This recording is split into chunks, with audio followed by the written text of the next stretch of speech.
கர்த்தருடைய நாமம் மகிமைப்படுவதாக. இந்த புதிய நாளுக்காய் கர்த்தரை நன்றியோடு ஸ்தோத்திரிக்கிறேன்.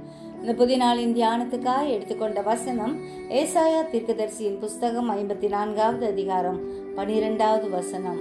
உன் பலகணிகளை பளிங்கும், உன் வாசல்களை மாணிக்க கற்களும், உன் மதில்களை எல்லாம் உச்சிதமான கற்களும் ஆக்குவேன். நமக்காக பிதாவின் இடத்தில் பரிந்து பேசும் ஆண்டவர் நம் கூடவே இருக்கிறார்.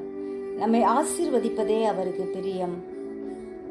எந்நாளும் அவரையே நாம் நோக்கி பார்ப்போம். அவரே நம்மை இரட்சிக்க வல்லமை உள்ள தேவனாயிருக்கிறார். அவர் நம்மை பாதுகாக்கிற கர்த்தர்.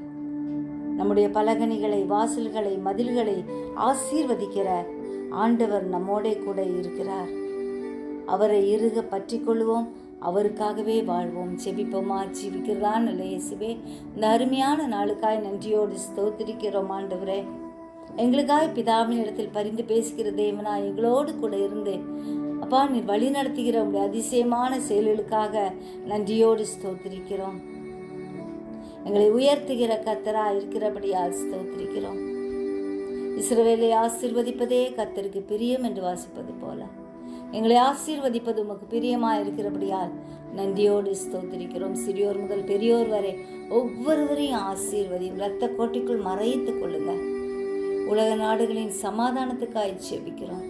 கர்த்தர் இறங்கி அற்புதங்களையும் அதிசயங்களையும் செய்து மகிமைப்படும்படியாய் ஜெபிக்கிறோம். எங்கள் ஒவ்வொருவரையும் ஆசீர்வதியும். எப்பொழுதும் எங்களோடு இருந்து நீர் வழி நடத்தும்படியாய் கெஞ்சுகிறோம். கிருபை மேல் கிருபை தாரும். உடைய கரத்தில் எங்களை பூர்ணமாய் ஒப்பு கொடுக்கிறோம். இயேசுவின் மூலம் ஜெபங்கேளும் பிதாவே, ஆமென்.